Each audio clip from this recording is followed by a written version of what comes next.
একজন পুরুষ ছিল আমাদের মধ্যে। এই লোকটা অনেক নামাজ কালাম পড়তো, খুব নামাজি হিসাবে প্রসিদ্ধ। ভালো করে খেয়াল করেন হাদিসটা। নামাজ পড়া তো পড়া, আবার অনেক নামাজ পড়া। রোজা রাখা তো রাখা, আবার অনেক পরিমাণে রোজা রাখা। দান করা তো করা, আবার প্রচুর পরিমাণে দান সাদেকা করা। এটা কি ভালো মানুষের লক্ষণ না খারাপ মানুষের লক্ষণ? মানুষগুলোকে আমি কোনো কষ্ট দেই না, কোনো ডিস্টার্ব করি না, কোনো ক্ষতি করি না, পারলে উপকার করি, এরকম বলার মতো, এরকম ইমানি শক্তি আছে, এরকম নিজের প্রতি নিজের আস্থা বিশ্বাস আছে, এইরকম বলার মতো মানুষ আমাদের সমাজে অনেক কম। যত ফাসাদ, যত ভেজাল, যত ঝগড়া, যত রকমের সম্পর্ক নষ্ট হওয়া হতে পারে, এগুলো বেশিরভাগ হয় পাশের বাড়ির, পাশের দোকানদার, পাশের লোকদের সাথে। ঠিক না ঠিক? একবার নবী করিম সাল্লাল্লাহু আলাইহি সাল্লামের কাছে বলা হলো, হে আল্লাহর রাসূল, আমাদের একটা লোক, একজন পুরুষ আছে আমাদের মধ্যে, একজন পুরুষ ছিল আমাদের মধ্যে। এই লোকটা অনেক নামাজ কালাম পড়তো, খুব নামাজি হিসাবে প্রসিদ্ধ। ভালো করে খেয়াল করেন হাদিসটা, খুব ভালো করে। লোকটা খুব নামাজি কালামি হিসাবে সবার কাছে পরিচিত ছিল। কি হিসাবে পরিচিত ছিল? নামাজি। অনেক বেশি নামাজ পড়তো, 5 ওয়াক্ত তো বটেই, নফল সুন্নত সব নামাজ পড়তো, নামাজি মানুষ হিসেবে পরিচিত ছিল। শুধু তাই নয়, সে অনেক রোজা রাখতো। রমজানের রোজা তো রাখতোই, এর মানে হলো সুন্নত নফল আর বহু রোজা রাখতো সে। খুব রোজাদার মানুষ হিসেবে প্রসিদ্ধ ছিল। আরো শুনেন, শুধু এখানেই ক্ষান্ত নয়, লোকটা অনেক সাদাকা করত, প্রচুর 2 হাতে দান করত মানুষকে। ভাইরা আমার, প্রচুর পরিমাণ নামাজ, প্রচুর পরিমাণ রোজা, অনেক বেশি দান সাদাকা করত একটা মানুষ। এই কাজগুলা কি ভালো কাজ না ভালো কাজ না? নামাজ পড়া তো পড়া, আবার অনেক নামাজ পড়া। রোজা রাখা তো রাখা, আবার অনেক পরিমাণে রোজা রাখা। দান করা তো করা, আবার প্রচুর পরিমাণে দান সাদেকা করা। এটা কি ভালো মানুষের লক্ষণ না খারাপ মানুষের লক্ষণ? সাহাবায়ে কেরাম বলেন, হে আল্লাহর রাসূল, অনেক নামাজ রোজা, অনেক দান সাদেকা করলেও এই লোকটার একটা অসুবিধা ছিল, যে তার পাশের বাড়ির লোকদের, পাশের ঘরের লোকদের, পাশের ফ্ল্যাটের মানুষদের, পাশের বিল্ডিং এর মানুষদের, প্রতিবেশী যারা ছিল, তাদের সাথে তার সম্পর্কটা ভালো ছিল না, তাদেরকে একটু কষ্ট দিত। এই একটা সমস্যা ছিল। এখন এই লোকটার কি হবে? আল্লাহ তাআলা তার নবী সাল্লাল্লাহু আলাইহি সাল্লামের কাছে ওহী পাঠান জিবরিলের মাধ্যমে।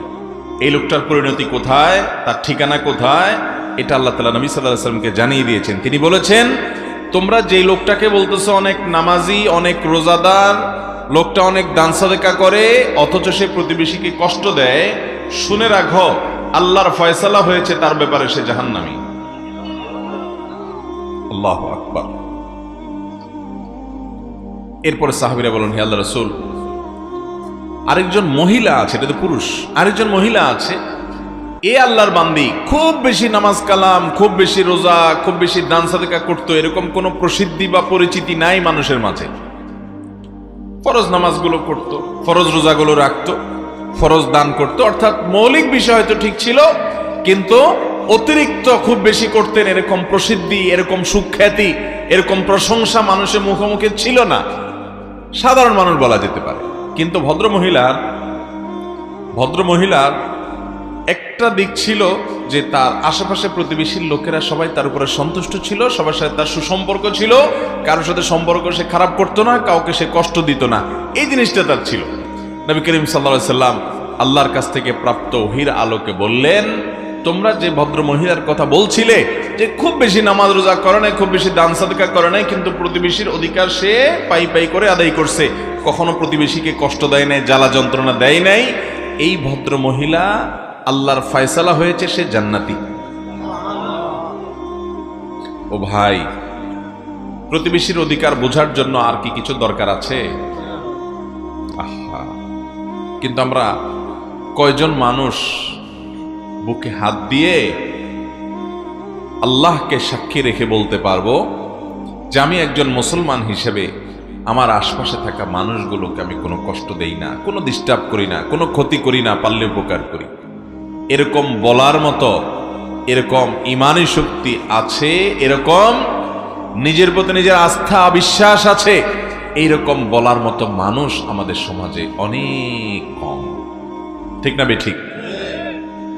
আমরা নামাজ রোজার গুরুত্ব যতটা বুঝি, আমরা দান সাদেকার গুরুত্ব যতটা বুঝি, ওয়াজ মাহফিল করা, ওয়াজ শোনার গুরুত্ব যতটা বুঝি, বাবারে কোরআন এবং হাদিস এটা জানা বোঝার গুরুত্ব যতটা বুঝি, এই বোঝাটা ঠিক আছে, কিন্তু প্রতিবেশীর অধিকার সম্পর্কে আমাদের সমাজের বেশিরভাগ বেনামাজি আর বেদিনদার মানুষ তো পরের কথা, নামাজি দিনদার মানুষরাও আমরা সচেতন না।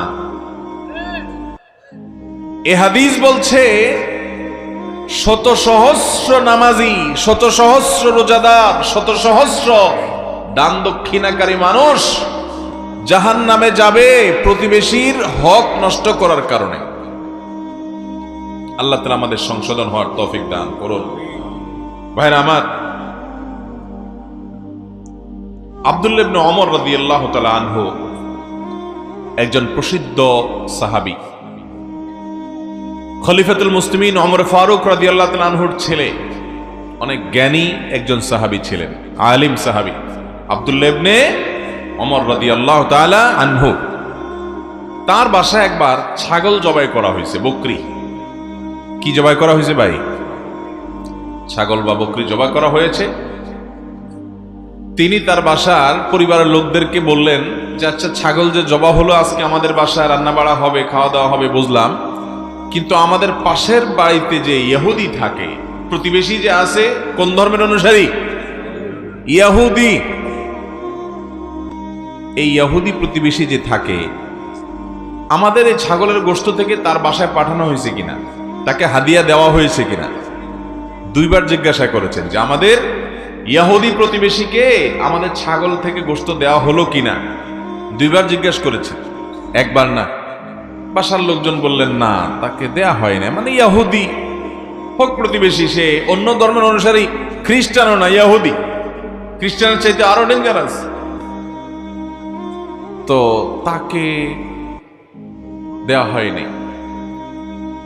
তখন আব্দুল্লাহ ইবনে ওমর রাদিয়াল্লাহু তাআলা বলেছেন, শুনো, আমি নবী করিম সাল্লাল্লাহু আলাইহি সাল্লামের কাছ থেকে শুনেছি, তিনি বলেছেন, মাজাল জিবরিল ইউসিনি ফিল জার হাত্তা জানান্তু আন্নাহু সাইওয়ারিসু। নবী করিম সাল্লাল্লাহু আলাইহি সাল্লাম বলেছেন, শুনো, আসমান থেকে জিবরিল আল্লাহর পক্ষ থেকে ওহী নিয়ে প্রতিবেশীর ব্যাপারে এত বেশি আমাকে ঘন ঘন সাবধান করেছেন, খবরদার প্রতিবেশীর ব্যাপারে আপনাকে অ্যালার্ট থাকতে হবে, এটা একটা অ্যালার্মিং জায়গা, প্রতিবেশীকে কষ্ট দেওয়া যাবে না, তার কোনো অধিকার নষ্ট করা যাবে না, তার সাথে সুসম্পর্ক বজায় রাখতে হবে। এত বেশি আমাকে আল্লাহর পক্ষ থেকে ওসিয়ত উপদেশ নিয়ে আসছে প্রতিবেশীর ব্যাপারে। আমার তো মনে হচ্ছিল, নবী সাল্লাল্লাহু আলাইহি সাল্লাম বলেছেন যে এত বেশি, এতবার বলা হচ্ছে প্রতিবেশীর কথা, আমার তো মনে হচ্ছিল যে কখন না জানি বাপ মারা গেলে ছেলে মেয়ে যেরকম সম্পদে ওয়ারিস হয় এবং স্বামী স্ত্রী ওয়ারিস হয়, অন্যরা ওয়ারিস হয়, আমার মনে হচ্ছিল যে প্রতিবেশীর জন্য মানুষের পরিত্যক্ত সম্পত্তিতে একটা হিস্সা ঠিক করে দেওয়া হবে এবং সেও ওয়ারিস হয় কিনা, আমার সেই চিন্তা হয়ে গেছে। মানে এত গুরুত্ব দেওয়া আছে আল্লাহর তরফ থেকে জিবরিলের মাধ্যমে প্রতিবেশীর ব্যাপারে। ভাইরা আমার, এই প্রতিবেশীর সাথে আমাদের সুসম্পর্ক কার কতটা আছে, এই বিষয়টা আমাদেরকে যোগ বিয়োগ করতে হবে।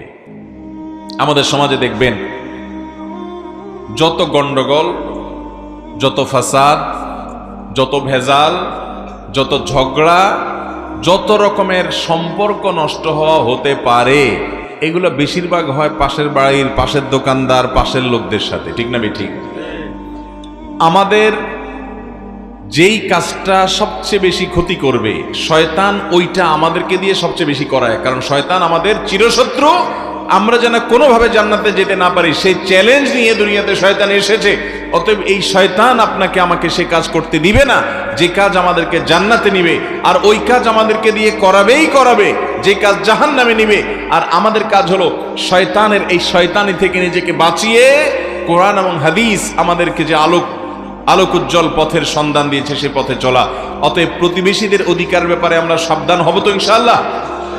মোহতারাম হাজিরিন, আপনি খেয়াল করবেন আশেপাশে একটু তাকালেই যে পাশের জমির লোক, তার সাথে আইল ঠেলাঠেলিটা বেশি হয়। ঠিক না ভাই? ঠিক। আইলি থাকে সেখানে, এই জন্য আইল ঠেলাঠেলি হয়।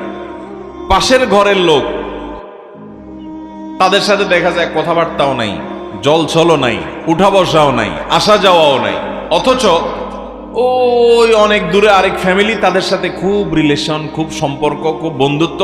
তাদেরকে দাওয়াত দিয়ে এনে বাসায় বালাবুরা রান্না করে খাওয়ায়, প্রতিবেশী বেচারার দিকে তাকায়াও দেখে না। ঠিক না বেঠিক?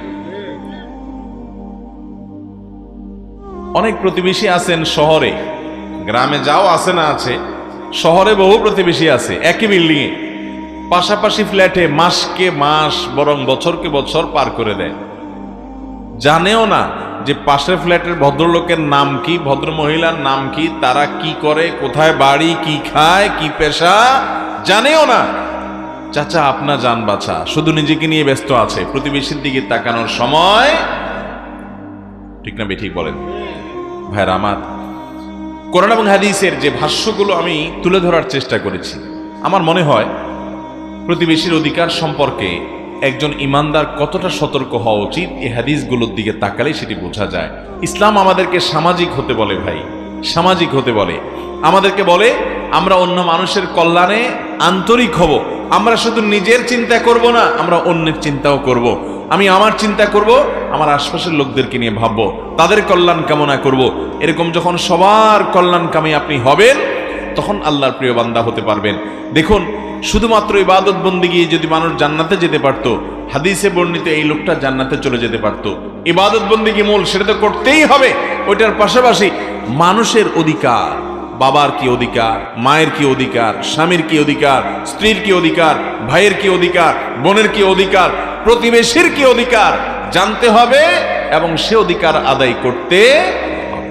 ভাইরা আমার, তাহলে আজকের এই মাহফিল থেকে আসুন আমরা একটা চ্যালেঞ্জ গ্রহণ করে উঠি। সেটা হলো, পৃথিবীর যেখানেই আমি বসবাস করি না কেন, যেখানেই আমি থাকি না কেন, আমার আশেপাশে থাকা লোকদের সাথে সম্পর্ক ভালো রাখাটা আসলেই কঠিন।